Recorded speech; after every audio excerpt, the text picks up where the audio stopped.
सभी का स्वागत करती हूँ, अभिनंदन करती हूँ।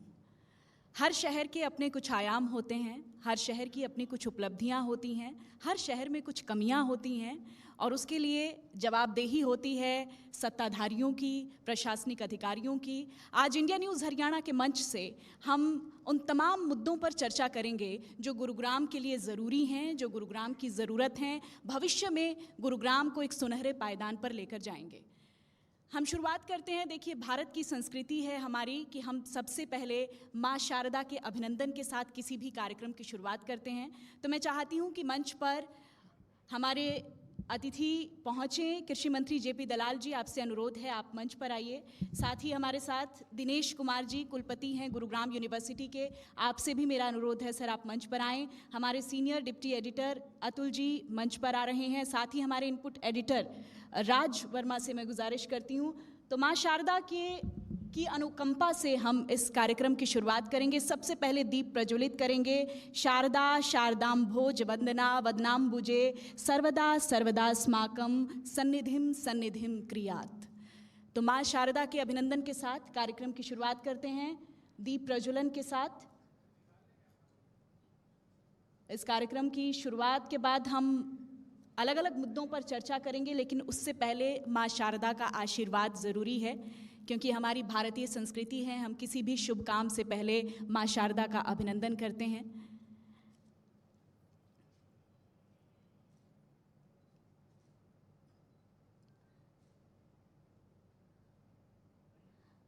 और मैं चाहूँगी कि हमारे जो भी मेहमान हैं वो मंच पर ही रहें। हम अपने सत्र की भी आगे शुरुआत करेंगे, इसके बाद यहीं से हमारा कार्यक्रम शुरू होगा।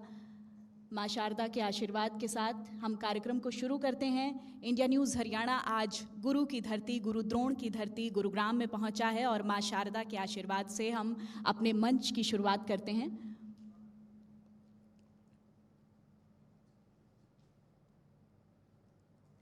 तो माँ शारदा का जब दीप जलता है, माँ सरस्वती का जब दीप जलता है तो मन मस्तिष्क का अंधेरा मिटता है और मन में एक दीप जलता है, वो अंधकार को ख़त्म कर हमें रोशनी की तरफ लेकर जाता है और उसी रोशनी की तरफ हम आगे बढ़ रहे हैं, क्योंकि हम गुरुग्राम पर भी रोशनी डालेंगे हमारे इस कार्यक्रम से कि गुरुग्राम कहाँ तक पहुँचा। मेरी गुजारिश है कृषि मंत्री जेपी दलाल जी से कि वो मंच पर आएँ। एक बार तालियां बजाइए हमारे कृषि मंत्री जी के लिए। और हमारे इस पहले सत्र को होस्ट करेंगे मेरे senior deputy editor India news Haryana Atul Singh इस सत्र को संबोधित करेंगे, क्योंकि किसानों का मुद्दा है। देखिए, संसद से लेकर सड़क तक हमने देखा पिछले दिनों किसानों का मुद्दा छाया रहा और इस वक्त हरियाणा का किसान क्या सोच रहा है, उसकी क्या सरकार से उम्मीदें हैं और सरकार उन उम्मीदों पर कितना खरा उतरी है। हम अपने सत्र में, कृषि मंत्री जी खुद हमारे साथ हैं, हम जानने की कोशिश करेंगे हरियाणा में कृषि की स्थिति क्या है।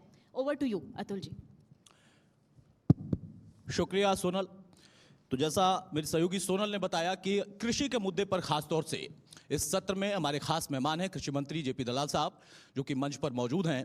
दलाल साहब, सबसे पहला सवाल इंडिया न्यूज़ हरियाणा के इस मंच पर आपसे कई बार रूबरू हम लोग हुए हैं और हर बार तमाम सवालों का आप बड़ी बेबाकी से जवाब देते हैं, लेकिन जो मौजूदा परिस्थितियां हैं, बाढ़ आपदा के दौर पर आई और वहां पर चुनौती किसानों के लिए सबसे ज़्यादा बढ़ गई और उनकी पूरी जिम्मेदारी आपकी है।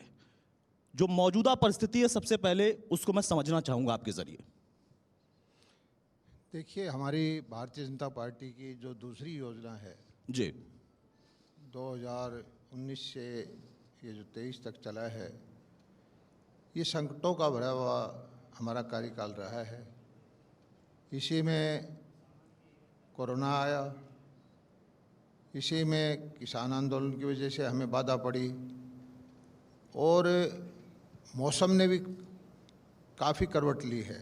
जी, पीछे हम देख रहे थे कि जनवरी फरवरी मार्च में जो बारिश नहीं होनी थी, फसल कटाई का वक्त था, तो बेमौसमी बारिश आई, हमारी सरसों की गेहूं की फसल ख़राब हुई और उसका हमने किसानों का जितना हो सकता था भरपाई की। जी, उसके बाद जो आगे अब जो दोबारा से धान बोने का समय था, कपास की बिजाई की हुई थी, तो एकदम से ज़बरदस्त बारिश की वजह से जो पहाड़ों में हुई है, जमुना में ज़्यादा पानी आ गया और हमारे जो जमुना के साथ लगते हुए दिल्ली से लेकर के ऊपर चंडीगढ़ तक, दिल्ली से लेकर पलवल तक बहुत सारे किसानों के खेतों में पानी भर गया। बिजाई की फसल थी, धान बो रखा था, सारी मेहनत किसान की बेकार गई। और कृषि के अंदर यही है सबसे बड़ा जोखिम, पूरी मेहनत करने के बावजूद भी ये भरोसा नहीं होता कि उसको अपनी मेहनत का पैसा घर ले आएगा कि नहीं ले आएगा। हमने मुख्यमंत्री जी ने 3-4 दिन पहले प्रेस कॉन्फ्रेंस की थी जी, और सारे अधिकारियों को लगाया, जान माल के नुकसान की कोशिश बचाने की कोशिश की जी, और मवेशियों के लिए चारे का प्रबंध किया, लोगों के घर गिर गए उसके लिए सहायता देने की कोशिश की। और अब जो है पानी उतरने के बाद जो हम मैपिंग कराएंगे, गिरदावरी कराएंगे कि कितनी फसल खराब हुई है। ये सही है कि कम से कम 5 लाख एकड़ में पानी भरा हुआ है। अब धान के अंदर अगर 1-2 दिन के अंदर पानी भिजा हुआ धान में निकल जाता है तो धान बच जाता है, बिल्कुल बिल्कुल। अगर ज़्यादा दिन खड़ा रह गया तो धान का नुकसान हो जाएगा। तो अब जो हम इसकी गिरदावरी करा करके देखेंगे और किसान के नुकसान की भरपाई करेंगे। दलाल साहब, एक सरकारी प्रक्रिया होती है गिरदावरी कराने की, और वो कोई भी सरकार में रहता है तो वो कराता है, लेकिन जब इस तरह की आपदा आती है तो वहाँ पर आम जनभाव यही रहता है कि तुरंत फौरी राहत मिल जाए। राजनीति में जो विपक्षी पार्टियां हैं वो भी इसकी मांग कर रही हैं। सरकार ने कहा कि हरियाणा ऐसा राज्य है जो कि सबसे ज़्यादा मुआवजा राशि दे रहा है या देगा, दूसरे राज्य इसकी तुलना में बहुत पीछे हैं। लेकिन इसी प्रदेश में आपके विपक्षी खेमे के लोग, कोई 30,000 प्रति एकड़ की मांग कर रहा है, कोई 40,000 की मांग कर रहा है, और आप कहते हैं कि 15,000 हम प्रति एकड़ दे रहे हैं, ये सबसे ज़्यादा है। नहीं लगता है कि हाँ, इस आपदा में शायद ये राशि और बढ़नी चाहिए? दूसरा कि वो गिरदावरी के प्रक्रिया से पहले भी क्या कुछ प्लान आप लोग कर रहे हैं कि हाँ, किसानों को तुरंत एक राहत राशि मिल जाए या राहत मिल जाए? देखिए, विपक्ष का काम है मांग करना, लेकिन उसको ये भी देखना चाहिए कि वो जो सत्ता में रहे थे उनके कार्यकाल में उन्होंने क्या किया था। जी, हम उनको कंडम नहीं कर रहे। हमारा अपना काम है, जब जनता ने हमें अधिकार दिया है कि सेवा का 5 साल का दायित्व दिया है तो हम सेवा कर रहे हैं। और हमने पूरी कोशिश की है कि किसान वर्ग के लिए जितनी योजनाएं लेके आएँ, जितनी मदद करें। मैं समझता हूं कि पूरे देश में हरियाणा जितनी योजनाएं कहीं नहीं है। हरियाणा का जो किसानों के लिए मदद की है फसल बीमा योजना की, 2016 से अब तक आई है, उससे लगभग 6,900 करोड़ रुपए किसानों को मिल चुके हैं। जो किसान से किट्टी ली, भारत सरकार से किट्टी ली, हरियाणा सरकार से ली, कंपनियों को जो पैसा गया उससे 1,200 करोड़ रुपया ज़्यादा किसानों को बटा है। 4,000 करोड़ रुपए के आसपास हम बांट चुके हैं खराबे का पैसा। हमारे से पहले वाली सरकार में 3,000 रुपये प्रति एकड़ का खराबे का पैसा देते थे, जाते जाते वो उनको बढ़ा के गए थे। जब उन्होंने दिया कोई नहीं था, उसको बढ़ा के हम 15,000 पर उस पर लेके आए। लेकिन 15,000 भी पर्याप्त नहीं है, मैं मानता हूँ। और हमारी हमेशा कोशिश रहती है कि किसान को हम जोखिम फ्री करें। किसान के प्रति जो जागरूकता आई है, सभी पार्टियों का ध्यान गया है। जब से नरेंद्र मोदी जी प्रधानमंत्री बने हैं, उस फोकल पॉइंट पे किसान आ गया। किसान वर्ग, चाहे कोई भी पार्टी हो, राजनीति किसान के इर्द गिर्द घूमती है। फर्क इतना है, विपक्षी पार्टियां किसान को वोट समझती हैं, हम किसान को माई बाप समझते हैं, अन्नदाता समझते हैं। और मैं फ़क्र के साथ कहता हूं कि कोरोना के संकट के समय में हमारी अर्थव्यवस्था को किसी ने बचाया है तो किसान ने बचाया है। बिल्कुल। उस वक़्त कृषि का जो ग्रोथ थी ऑल टाइम हाई थी, पहले इतनी ग्रोथ कभी नहीं हुई। और सरकार ने भी, सब कुछ बंद हो गया था, कृषि से संबंधित सारी चीज़ें खुली रखी। और उसी का परिणाम है कि हम 80 करोड़ लोगों को भोजन जो है फ्री में दे पा रहे हैं। और अब जो है, अभी भी हमारे पास जो संसाधन होंगे, हमारी पूरी कोशिश होगी कि मैपिंग करा करके किसी की मवेशी का नुकसान हुआ है तो उसके लिए भी हमारे पास हमने बीमा योजना लगा रखी है। हरियाणा के अंदर जो पशुओं के क्रेडिट कार्ड हमने बनवाए हैं, जो छोटे किसान हैं जिनके पास ज़मीन नहीं है, 1,60,000 रुपये तक की 4% ब्याज पे उसको पूंजी दिलवाते हैं ताकि वो अपने पशुपालन कर सकें। हरियाणा के अंदर जो मुंह खुर की बीमारी है उसकी वैक्सीनेशन हरियाणा सबसे पहले की जो देश में चालू कर दी है। और इसी तरह से हरियाणा के अंदर पशुपालन के माध्यम से जो किसानों की आमदनी बढ़ सकती है, मैं समझता हूँ इससे ज़्यादा तेज गति से कुछ नहीं हो सकता।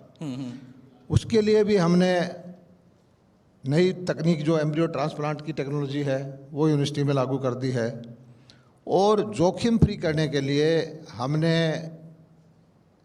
जैसे पुलिस का नंबर है 112 कि कोई क्राइम होता है, कोई शिकायत करे तो तुरंत पुलिस आ जाती है, तो ऐसे हमने एम्बुलेंस चलाने का फैसला किया पूरे प्रदेश में।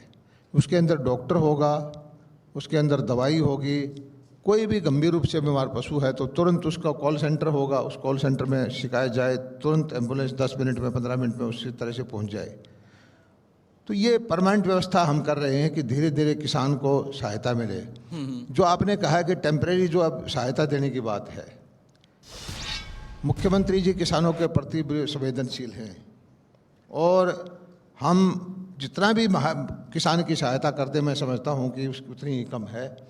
हमारी कोशिश होगी कि जो फसल का नुकसान हुआ है उसकी मैपिंग करा करके, आकलन करके किसान की मदद करें। उसके पशु की धन की नुकसान है, उसके घर का नुकसान है, या उसका किसी और मवेशी का नुकसान है, जिस तरह का भी नुकसान होगा।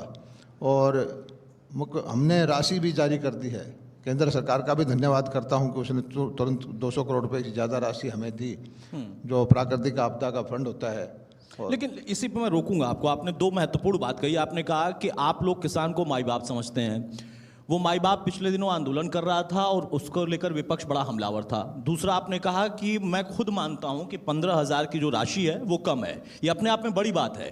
3,000 देने वाले 15,000 को कम मानते हैं और आप कहते हैं कि हम 15,000 को भी कम मानते हैं, हम 3,000 वालों की तो बात ही नहीं करते। अब यहाँ पर प्रश्न है कि केंद्र ने जो मदद किया वो नेशनल डिजास्टर फंड जो होता है उसके तहत वो दी। क्या आप लोगों की डिमांड उनसे और भी ज़्यादा है, कुछ और वो मदद करें?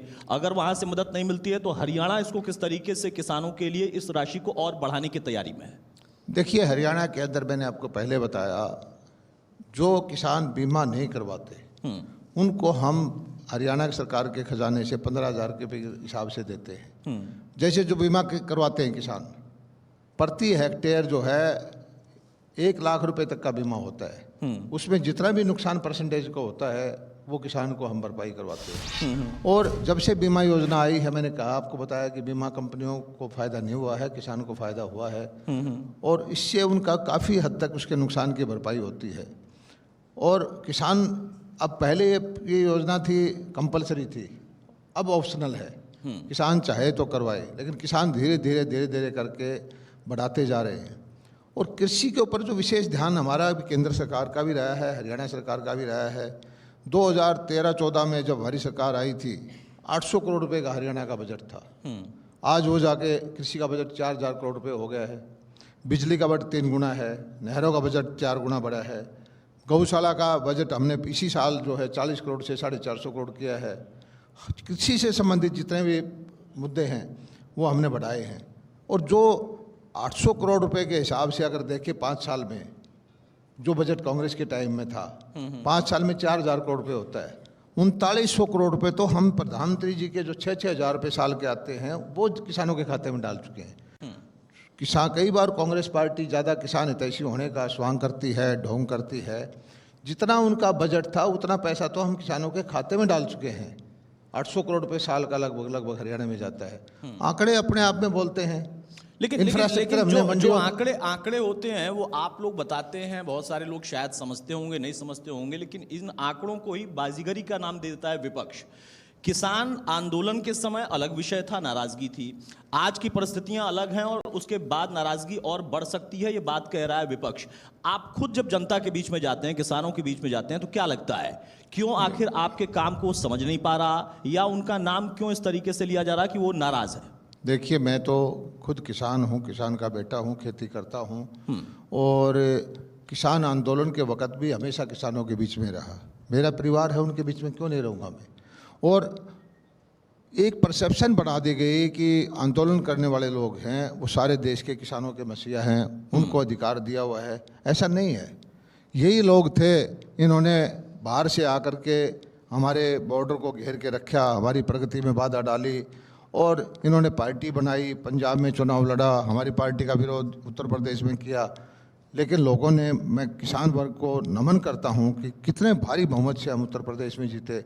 और हरियाणा के अंदर भी मैं आपको बताता हूं, हरियाणा का किसान हमारी नीतियों से संतुष्ट है। हमेशा मैं किसानों में रहता हूं। कल परसों मैं पलवल में गया, होडल में गया, हर वक्त गाँव में घूमता रहता हूँ। हर किसान को पता है दो तरह की चीज़ें हैं। एक तो एक किसान के नाम पर राजनीति करने वाले लोग, जो किसान के नाम पर राजनीति करने वाले लोग हैं, वो हमारे से, मैं मानता हूँ, संतुष्ट नहीं हैं, क्योंकि उनकी राजनीतिक जो है कुर्सी की लड़ाई है, वो किसी दूसरी पार्टी से मिलकर चलते हैं। उनका एजेंडा कुछ और है, उनका एजेंडा किसान का हित नहीं है। हमारा एजेंडा ये है कि किसान का हित हो, और इस चीज़ को आम किसान मानता भी है। आप देखिए, जितनी नीतियाँ दक्षिण हरियाणा कैसे मैं आता हूँ, पहले 30-30, 25-25 साल तक महेंद्रगढ़, नारनौल, रेवाड़ी, लोहारू, भिवानी खेतों में पानी नहीं आता था। हमारे मुख्यमंत्री जी ने विशेष ध्यान दिया। आज सारे आप जाके पता करिए कि रिचार्जिंग की हमारी स्कीम है, तालाब भरे हुए हैं, सिंचाई के लिए पानी है, पीने के लिए पानी है, बिजली का। किसान कांग्रेस के टाइम में हर वक्त, हर साल किसान के ऊपर बोझ पड़ता था। कुछ लोग जो सक्षम लोग थे, ताकतवर लोग थे, बिजली चोरी करते थे। लाइन लॉसेज 30%, 40% थी। गरीब आदमी के बिल बढ़ा करके उससे चार्ज कर लेते थे। उससे लाइन लॉसेज को घटाते घटाते आज हम 13-14% पे ले आए। लोकतंत्र के अंदर एक, हमारी सरकार और पुरानी सरकार में एक ही फर्क है। हमारी गरीब की सरकार है, पहले वाली ठाडे की सरकार थी। वो गरीब का हक छीन ले जाते थे, चाहे नौकरी की बात है, चाहे बिजली की बात है, या और संसाधन की बात है। हम बिजली से आप लगाइए कि 13-14% लॉसेज पे ले आकर के हरियाणा के 90% गाँव में 26-24 घंटे बिजली हमने दी है, और 9 साल से हमने बिजली के रेट नहीं बढ़ाए। ये किसान को फ़ायदा नहीं हुआ। दक्षिण हरियाणा में बिजली पानी दिया, ये किसान को फ़ायदा हुआ है।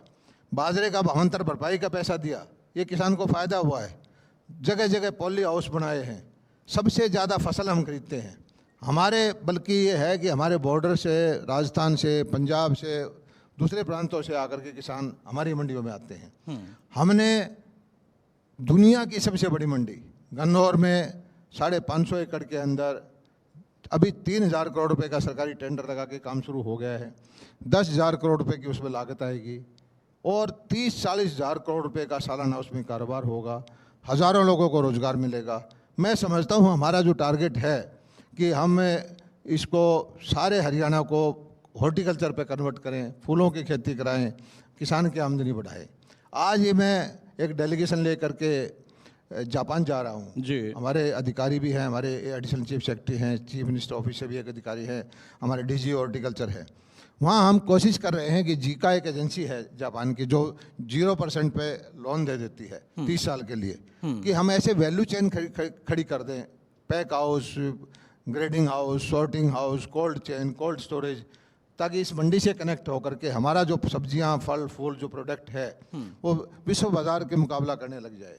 तो ये चीज़ें होंगी, टाइम लगेगा, 2 साल, 4 साल, 5 साल, लेकिन हमारे जो किसान की आमदनी जो है निश्चित तौर पर बढ़ेगी। हमने नीतियाँ बना के काम किया है। जो जल भराव की ज़मीन है, हरियाणा की 80 लाख एकड़ में खेती होती है, 5-6 लाख एकड़ ज़मीन ऐसी है जिसमें किसान खेती नहीं कर पाता, उसकी हालत ख़राब हो गई है। पिछले 40 साल में सिर्फ 20,000 एकड़ ज़मीन को ठीक किया हमने। पिछले 1 साल में 25,000 एकड़ का वहाँ वो इलेक्ट्रिक के और सोलर के ट्यूबवेल लगा कर उस पानी को उसको ख़त्म करके वहाँ खेती करवाई। इस साल हमारा टारगेट है कि हम 70,000 एकड़ के अंदर उसमें खेती कराएंगे। इसी तरह से जो खारे पानी की ज़मीन है, हमारे यहाँ 2-3 लाख एकड़ ज़मीन ऐसी है। यहाँ गुड़गांव के अंदर भी खारे पानी की ज़मीन है, झज्जर में है, सरसा तक हमारी साउथ की बेल्ट है, दक्षिण बेल्ट पूरा। इसमें बारिश हो जाती है तो थोड़ी बहुत फसल हो जाती है, कोई बाजरा हो गया और हो गया, 10,000-20,000 रुपये की। सिंचाई के साधन है नहीं। उसके लिए हमने जो योजना लेकर के आए कि किसान और किसान के बच्चे, प्रगतिशील किसान झींगा का उत्पादन करें। आपको भरोसा नहीं होगा, हरियाणा में कोई ना डैम है, ना कोई बड़ी पानी की वाटर बॉडी है। हम 2 लाख मीट्रिक टन मछली पैदा करते हैं। 2,000 करोड़ रुपए की मछली हरियाणा पैदा करता है। किसी आदमी को भरोसा ही ना होगा। हमने पिछले 1.5-2 साल के अंदर 2000 किसान तैयार किए हैं जिन्होंने 2.5 एकड़ के अंदर जो खारे पानी की यूनिट लगा करके, उसमें भारत सरकार की सब्सिडी भी है, और एक यूनिट के अंदर लागत आती है 20 लाख रुपए, 9 लाख 8 लाख रुपए हम सब्सिडी देते हैं। तो 6 महीने के अंदर ही उसमें 25 लाख 30 लाख 40 लाख 50 लाख रुपए तक का झींगा बेचा है लोगों ने। मैं किसान भी हूँ, कारोबारी भी हूँ, मुझे ऐसा कोई बिजनेस दिखाई नहीं देता कि इतनी जल्दी इतना लाभदायक कोई कारोबार हो। और मुझे खुशी है कि अब लगभग 2,500-3,000 एकड़ में ये किसान खेती ये इसकी करने लग गए। और मेरा लक्ष्य है कि आने वाले 3 साल के अंदर 10,000 किसानों के बच्चों को झींगा उत्पादन की करवा करके उनको करोड़पति बनाना। और मुझे खुशी ये है कि हमारा झींगा जो है अमेरिका के अंदर एक्सपोर्ट होता है, देश को विदेशी मुद्रा बचती है।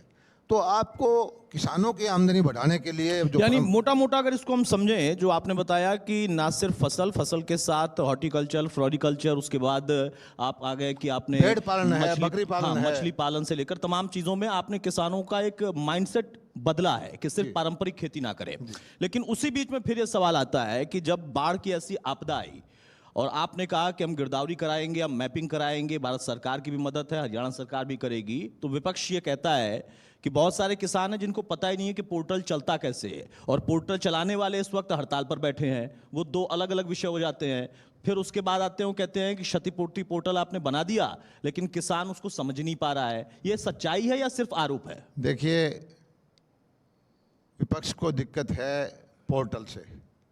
पोर्टल से क्या दिक्कत है कि विपक्ष के ज़माने के अंदर, मैंने आपको पहले भी कहा है कि बिचौलियों की सरकार थी, ठाडे की सरकार थी, हर काम जो है उनकी सहमति से हो सकता था, गरीब आदमी को सीधा लाभ नहीं मिलता था।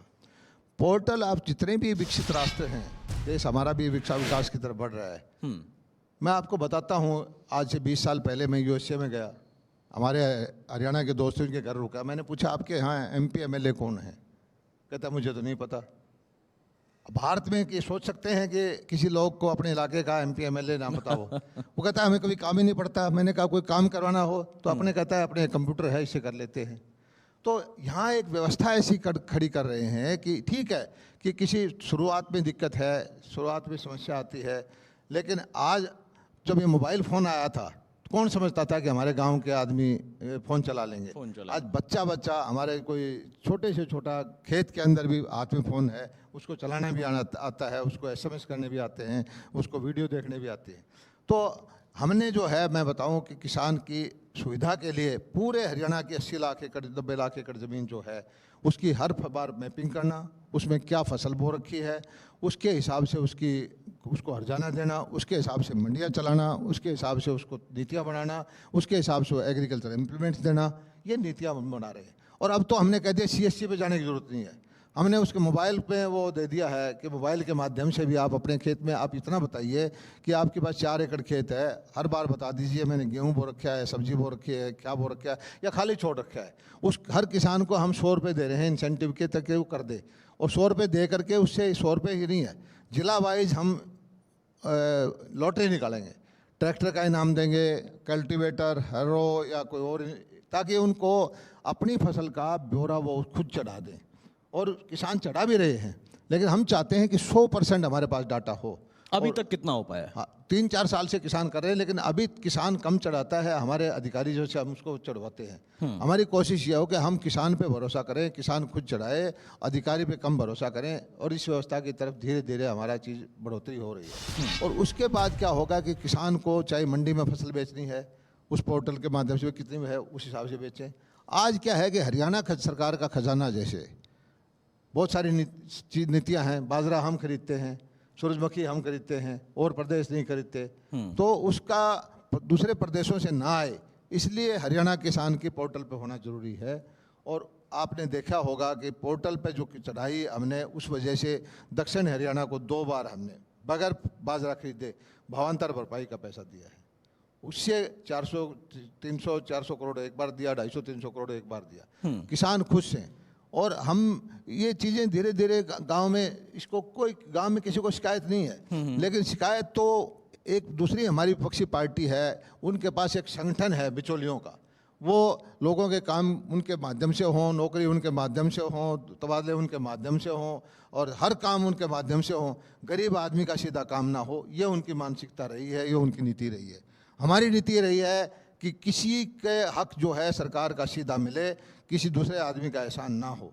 और आप देख भी रहे हो कि पोर्टल बना करके हमने सीधी सुविधाएं देने की कोशिश की है। मैं मानता हूँ कई जगह कुछ कमियां आई हैं, लेकिन कोई नई व्यवस्था शुरू करते हैं उसमें कमी आई, उसको दुरुस्त कर रहे हैं।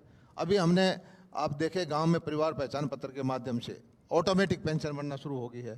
सबसे बड़ा संकट जो था बीमारी का था, गांव में गरीब आदमी था, एकदम बीमारी लग जाए उसको ज़्यादा पैसा लगता था, तो पहले मोदी जी ने कार्ड बनवाए 15 लाख वो बने। अब हमारी हरियाणा सरकार ने 1,80,000 तक के कार्ड बनवाए, 15 लाख वो बने। तो परिवार पहचान पत्र में फिर कई जगह शिकायत आई कि आमदनी हमारी गलत दिखा दी है। वो हो सकता है किसी कर्मचारी ने किसी को जैसे कम दिखा दी गई, ज़्यादा दिखा दी गई, उसको हमने कैंप लगा के ठीक किया है। शहरों के अंदर ये प्रॉपर्टी आईडी की दिक्कत आई, लेकिन अगले 2 महीनों के अंदर मुख्यमंत्री जी के आदेश हैं कि एक आदमी की हम ठीक कराएंगे। कोई नई व्यवस्था आती है उसमें हो सकता है कि कुछ कमियां किसी भाई को दिक्कत आई है, मैं तो माफ़ी मांगता हूं कि किसी भाई को कष्ट हुआ है, लेकिन जिसका जो हक है मनोहर लाल जी की सरकार वो उसको देगी, उसको मिलेगा और बगैर किसी के बिचौलिए के मिलेगा। अब आप चूंकि जापान जा रहे हैं डेलीगेशन के साथ और आपने बताया कि वहाँ पर जो नई व्यवस्था आप लोग शुरू करने जा रहे हैं तो उसमें मेरी शुभकामना है कि आप लोगों को सफलता मिले, और हम कोशिश करेंगे कि इंडिया न्यूज़ हरियाणा पर उस वहाँ से भी आपको जोड़ने की कोशिश करें और वहाँ पर क्या कुछ आपने नई व्यवस्था शुरू की है उसके बारे में जानकारी ले।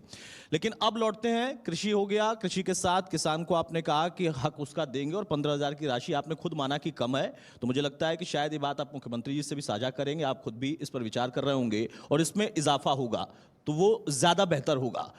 अब आते हैं जरा राजनीति पे। किसान सबसे बड़ा राजनीतिक मुद्दा भी रहा है हर पार्टी के लिए, उन लोगों के लिए भी जिन लोगों ने स्वामीनाथन बनाया लेकिन रिपोर्ट लागू नहीं कर पाया। आज वो कहते हैं कि आपने क्या किया, आपने कहा कि आपने कुछ नहीं किया, हमने आधा कर दिया, तो किसान कहता है आपने वादा पूरा करने का किया था। 24 में हरियाणा के लिहाज से और देश के लिहाज से दोनों जगह चुनौती है। आपको लगता है कि यहाँ किसान का रोल बड़ा होगा, जो कि विपक्ष कह रहा है कि नहीं हमारे साथ खड़ा है, और आप कह रहे नहीं कि हमारे साथ खड़ा है क्योंकि हमने काम करके दिखाया है? देखिए, मैं मोदी जी का धन्यवाद करता हूं कि 2014 में आते ही राजनीति के सेंटर में फोकल पॉइंट पे किसान को लेके आए। उन्होंने कहा कि किसान की आमदनी को बढ़ाना है, उन्होंने सॉइल हेल्थ कार्ड बनवाए, उन्होंने यूरिया पे नीम का लेपन करवाया, उन्होंने केसीसी की वो बढ़वाई, लिमिट बढ़वाई, उन्होंने तरह तरह की स्कीम बनवाई, किसानों को ये सम्मान निधि के 6-6 हज़ार रुपये देना शुरू किया।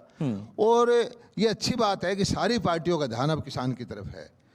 फर्क इतना है, हम किसान के प्रति गंभीर हैं, उसको अपना अन्नदाता, अपना माई बाप समझते हैं, उनको धीरे धीरे उनको आगे बढ़ाने की कोशिश कर रहे हैं।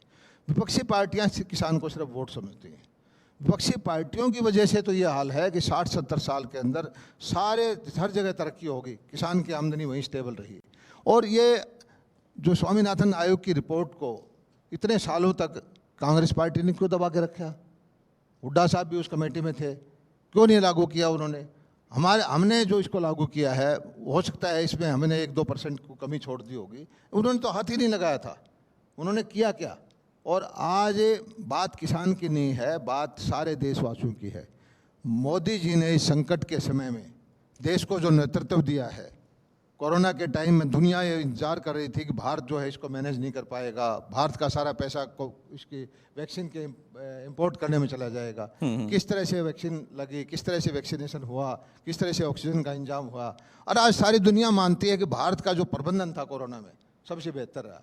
और बड़ी बड़ी अर्थव्यवस्थाएं जो डेवलप्ड थी, यूरोप की, अमेरिका की, वो हिल गई थी। बिल्कुल। हमारी अर्थव्यवस्था इस कोविड के संकट के टाल में भी आज अपने एक देश को सरपास करके, इंग्लैंड को सरपास करके 5वें नंबर की हो गई है। और आपने देखा होगा आज जो प्रभुत्व है, मैंने जीवन के अंदर कभी ऐसा नहीं देखा किसी देश के राष्ट्राध्यक्ष ने दूसरे राष्ट्राध्यक्ष को किसी पब्लिक प्लेटफॉर्म पर पाँव को हाथ लगाए। ये भारत की बढ़ती हुई ताकत है। और जब भी मोदी जी बाहर जाते हैं, हमारे करोड़ों भारतवासी हैं, उनके चेहरे पे जो खुशी होती है, जो उनको मान सम्मान मिल रहा है, तो वो साफ दिखाई देता है। आज भारत की बात सुनी जाती है।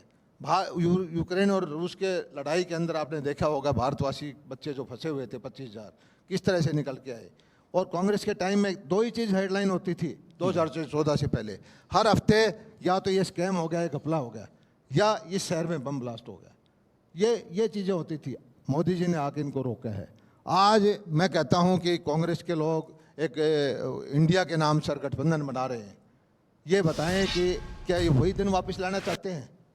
ये समर्थन करते हैं कि धारा 370 को दोबारा जिंदा कर देंगे? ये उसी तरह का गठबंधन बना के कि क्या हर रोज़ हमारे लोग देशवासी ये चाहेंगे कि वही खबर आए कि भाई घपले हो गए, यहाँ बम ब्लास्ट हो गया? बिल्कुल नहीं। ये नाम जो मर्जी बदल दें, सारा देश जो है हमारे प्रधानमंत्री जी के साथ है। और प्रधानमंत्री जी भी जो 24 घंटे देश के बारे में सोचते हैं, देश की जनता के बारे में सोचते हैं। आज जगह जगह इंफ्रास्ट्रक्चर हाईवेज का काम हो रहा है, वंदे भारत ट्रेन चल रही है, एयरपोर्ट का काम चल रहा है, किसानों के काम खाते में पैसा जा रहा है, हमारी सेना मजबूत हो रही है, हर फील्ड में हम मजबूत होते जा रहे हैं। और इसी तरह से हमारे हरियाणा के अंदर, हरियाणा के मुख्यमंत्री का तो 24 घंटे ध्यान रहता है कि जो गरीब तबका है, कमज़ोर तबका है, उसको भी साथ लेके ऊपर उठाएं। और एक आदर्श जो है लोकतंत्र की में जो व्यवस्था होनी चाहिए कि गरीब और अमीर का जो गैप घटे, इसलिए उन्होंने ये जो अंत्योदय परिवार कल्याण योजना है उसके माध्यम से लोगों को बुला करके, मेले लगा करके, घर से बुला करके हम योजना दे रहे हैं कि भैया आपको बताइए, आपके यहाँ कोई स्किलिंग कर रखी है तो आपको लोन दिलाएं, आपको भेड़ बकरी दिखाएं, आपको गाय भैंस दिलवाएं, आप अपनी अर्थव्यवस्था को, आर्थिक हालात को सुधारें। तो इस तरह की जो योजनाएं हैं, मैं समझता हूँ कि अगली बार फिर जो है जनता हमें आशीर्वाद देगी। और विपक्ष हरियाणा में कांग्रेस को किस स्थिति में आप देख रहे हैं? क्योंकि कांग्रेस कह रही है कि हमारे अंदर कोई भी फूट नहीं है, लेकिन जब वो रैली करने जाते हैं तो हुड्डा साहब कहीं और होते हैं और 3 नेता कहीं और होते हैं और कहते हैं नहीं फूट नहीं है, बाद में सब हम सेटल कर लेंगे, हम मिलकर लड़ेंगे। उसके अलावा इनेलो बहुत ताकत के साथ, चौटाला साहब खुद अब आ गए हैं, बार बार कह रहे हैं कि अगर कोई न्यायिक बाधा नहीं आई, कोई ऐसी अड़चन नहीं आई तो मैं खुद चुनाव लड़ूंगा और मेरे चुनाव लड़ने का असर देखिए इनेलो एकदम आ जाएगी। तो इन दोनों पार्टियों की राजनीति किस तरह का दिख रही है आपकी? मुझे बताइए, 2 चुनाव हुए हैं पीछे लोकसभा के जी, 2 चुनाव हुए हैं विधानसभा के। जितने कांग्रेस के नेता हैं यही नेता पहले थे, यही नेता अब हैं, यही वोटर हैं और 10 साल से 9 साल से हमारी सरकार है। यही कांग्रेस को हराने के लिए मैं बार बार कहता हूं किसी दूसरे की जरूरत नहीं है, खुद ही काफी है, खुद ही काफी है। इनको बटी हुई गुटों में बटी हुई कांग्रेस है। 10 साल से कांग्रेस इस सक्षम नहीं हुई कि अपने जिलाध्यक्ष बना दे। क्या लोगों को दिखाई नहीं दे रहा है? पहले कांग्रेस के एक अध्यक्ष बनाए, उसकी पिटाई की, दूसरी अध्यक्ष बनाई, उसको जिलाध्यक्ष बनाने से रोक दिया गया। अब दूसरे गुट का अध्यक्ष आ गया, वो पहला गुट उसको रोके जा रहा है। एक गुट अपने रैली करता है, दूसरे गुट ने यात्राएं शुरू कर दी हैं। तो मैं समझता हूँ ये लड़ाई जनता के हित की नहीं लड़ रही। ये चाहते हैं कि हमारे परिवार को, हमारे बेटे को, हमारे परिवारजनों को ताकत मिले, लेकिन जनता समझ चुकी है कि ये लड़ाई लड़ रहे हैं, आम जनता की नहीं लड़ रहे हैं, ये कुर्सी हथियाने की लड़ाई लड़ रहे हैं। और तरह तरह के ये जो हथकंडे अपनाते हैं, इनको वही रिजल्ट फिर मिलेगा जो 2 बार जनता दे चुकी है। इनेलो के लिए, इनेलो का अब कोई जनाधार नहीं है। चौटाला साहब अब बुजुर्ग हो चुके हैं। नहीं, अब उन्होंने नई घोषणाएं की हैं, उन्होंने इतने बड़े बड़े ऐलान किए कि 20-21 हज़ार रुपये बेरोजगारी भत्ता देंगे, बिजली के मीटर जो आप लोगों ने लगाए हैं जैसे ही उनकी सरकार बनेगी उखाड़ के फेंक देंगे। तो ये सब बहुत सारे नए ऐलान। मैं चौधरी बंसीलाल जी की पार्टी में काम करता था, हरियाणा विकास पार्टी में। वो एक चुटकुला सुनाते थे कि किसी हमारे जैसे की भैंस गुम होगी जाट की, तो मंदिर में चला गया, एक मंदिर में गया कि एक थन का दूध तुझे दे दूंगा, मुझे भैंस मिल जाएगी। तो दूसरे में गया, हनुमान जी का गया, एक थन तेरे को चढ़ा दूंगा, शिव जी के चढ़ा दिए, चारों थन चढ़ा दिए। बच्चा उसका साथ था, वो कहने लगा बाबा अब क्या करेंगे, भैंस मिल गई तो आपने दूध तो सारा इनको दान ही कर दिया। कहता है बेटा एक बार भैंस मिल जाए, इन देवताओं को तो मैं देख लूंगा। तो इन लोगों की जो घोषणाएं हैं यही हैं कि इनको एक बार कुर्सी चाहिए। अब तो इनको 50,000, 60,000, लाख जो मर्जी घोषणाएं करा लो। इनके पिछला इतिहास जो है उसको लोग भूले नहीं हैं कि इतने इन अपने शासन काल में क्या आतंक फैलाया था, कैसे लोगों को तंग किया था, लोग इनको भूले नहीं हैं। और मुझे नहीं लगता। आपके पास मनोहर लाल हैं, आम आदमी पार्टी के पास केजरीवाल है, और केजरीवाल हरियाणा के ही लाल हैं। अब वो पंजाब और दिल्ली के बीच हरियाणा में भी राजनीति करना चाहते हैं। वो कहते हैं कि हरियाणा की जनता को इन तीनों पार्टियों ने छला है, अब मैं आऊँगा और राजनीति बदल दूंगा और वो करके दिखाऊंगा जो पंजाब में कर रहे हैं, दिल्ली में कर रहे हैं। देखिए, देश में अगर कोई बड़ा अवार्ड मिले झूठ बोलने का तो केजरीवाल जी को मिल सकता है। इनकी पार्टी का जन्म ही झूठ बोल के हुआ था। अन्ना जी को धोखा दे करके वो दूसरी पार्टियों को क्या क्या कि मैं छोटी गाड़ी में रहूँगा, छोटे घर में रहूँगा, मैं ये करूँगा वो करूँगा, लोग सब देखते हैं। हरियाणा में एक जरूर पीछे पंजाब में सरकार आई थी तो थोड़ा सा लोगों में जागृति आई थी कि भी केजरीवाल जी हरियाणा के मेरे क्षेत्र के रहने वाले हैं। मेरी विधानसभा में केजरीवाल जी का परिवार का रहना है। तो ये उम्मीद थी कि अब हरियाणा को एसवाइएल का पानी मिलेगा और स्वाभाविक है कि जो जिस जन्मभूमि से जुड़ा हुआ हो, नमक खाया हो तो कुछ ना कुछ देता है, वो सोचता है। लेकिन जिस तरह इनकी पार्टी ने स्टैंड लिया कि हरियाणा को एक बूंद भी पानी नहीं देंगे, और अब जैसे बाढ़ के वक्त में पंजाब के मुख्यमंत्री जी ने इतना मजाक किया कि हुण ले लो तुसी पानी, हुण ले लो पानी, मतलब इतने गंभीर, इतने जिम्मेदार पद पर बैठ के ऐसी बातें करने, ये कॉमेडी का टाइम नहीं है। जब लोगों की जान जा रही है, लोगों के घर डूबे हुए हैं, उनको मवेशी मर रहे हैं, लोगों को संकट में हैं, तब ऐसी बात की। और केजरीवाल जी एकदम से कह देते हैं कि हरियाणा ने पानी छोड़ दिया। जब दिल्ली में धुआं आता है तो कहता है हरियाणा किसान ने छोड़ दिया। दिल्ली में पीने के पानी का संकट है तो कहता है हरियाणा से पानी नहीं दे रहा। दिल्ली में बाढ़ आ गई तो कहता है हरियाणा ने बाढ़ दे दिए। अबे हमारे यहाँ जब सबको पता है ना कोई डैम है, ना कोई पानी रोकने की व्यवस्था है, और ये दरियाएं जो होती है, चाहे गंगा हो या जमुना हो, प्राकृतिक इसका धारा है, पानी आएगा। लेकिन उसके बाद भी क्या है कि आपने पानी ताजे वाले में क्यों नहीं रोका? अब भैया पानी जो हाँ हमारे पास रोकने की व्यवस्था नहीं है, वो बैराज है। जब थोड़ा पानी होता है 20,000 15,000 क्यूसेक, तो सिंचाई के लिए हम उसमें गेट बंद करके अपनी कैनाल में ले जाते हैं। इनको अच्छे, ये इंजीनियर हैं, लेकिन इनको एक चीज़ है कि झूठ बोलो, लोगों को गुमराह करो, एडवर्टाइजमेंट करो। और ये देश का दुर्भाग्य है कि इस तरह की राजनीतिक पार्टियां भी जगह पा लेती हैं। मुझे नहीं लगता। अब एक चीज़ देखिए कि कितने आपस में इनका वैर भाव था। केजरीवाल जी ने कांग्रेस के बारे में क्या क्या नहीं कहा था। अब जो एक उस पर जाके फोटो खिंचवा रहे हैं। अब पंजाब में कांग्रेस को हरा के इनकी पार्टी आई, अब दोनों एक मोर्चे पे खड़े हैं, वहाँ पंजाब कांग्रेस में बगावत शुरू हो गई है। तो ये मुझे समझ में नहीं आता कि ये करना क्या चाहते हैं केजरीवाल जी की पार्टी का। हरियाणा में कोई भविष्य नहीं। मैं दावे के साथ कहता हूँ कि इनकी जितनी भी सीट, 90 सीट में से 1-2 सीट को छोड़ करके सब जगह जमानतें जब्त होंगी। तो 1-2 सीट तो आ जाइए, शुरुआत सीट नहीं आएगी, जमानत बचेगी। अच्छा, जमानत कोई नहीं आएगी इनकी। ठीक है, चलिए, बहुत शुक्रिया जेपी दलाल साहब हमारे साथ चर्चा में शामिल होने के लिए, उन तमाम बातों को स्वीकार करने के लिए कि हाँ किसानों की समस्याएं थी, हैं और आगे भी रहें ना रहें, उस पर आप लोग काम कर रहे हैं। और 15,000 वाला जो मामला था, मुझे लगता है कि शायद उस पर आपकी खुद की ईमानदारी से स्वीकारिता, उसमें कुछ रकम बढ़ोतरी जरूर कराएगी। किसानों की जरूरत है, कुछ कह रहे हैं? नहीं, हमारी तो, मैं तो किसान के घर से हूँ, किसान की समस्या को समझता हूँ। किसान वर्ग को देखा है मैंने कि 48 डिग्री टेम्परेचर में भूखे पेट भी खेत में काम करता है। सर्दी के मौके में 0 डिग्री टेम्परेचर में पानी में घुस जाता है, और सब अपने इमोशंस को रोक रोक के मानवता का पेट भरता है। किसान के लिए जितना कर दिया जाए वो कम है। और किसान का मतलब ये नहीं है कि हल जोड़ता है। गांव में रहने वाला हर आदमी किसानी से जुड़ा हुआ है, बिल्कुल, चाहे उसके पास जमीन है या नहीं है। और इस क्षेत्र का ग्रामीण अर्थव्यवस्था का विकास होगा तब देश तेज गति से चलेगा। और हमारी सरकार पूरी शिद्दत से इस तरफ ध्यान दिए हुए है और नीतियां बना बना करके हम काम कर रहे हैं, और इनके लिए जितना हो सकेगा हरियाणा सरकार करेगी। चलिए, बहुत शुक्रिया दलाल साहब हमारे साथ बातचीत करने के लिए। तो जेपी दलाल का आपने सुना, उनका साफ तौर पर कहना है कि जो समस्याएं हैं, ऐसा नहीं है कि सरकार उस पर विचार नहीं करती है या उस पर नजर नहीं रखती है। चूंकि ये प्राकृतिक आपदा एक आई तो समस्या में इजाफा और हो गया है, लेकिन उसे दूर करने के लिए, जल्द से जल्द किसानों को राहत पहुंचाने के लिए सरकार पूरी तरह से प्रतिबद्ध है। एक छोटा सा ब्रेक लेंगे, लेकिन कॉन्क्लेव चलता रहेगा।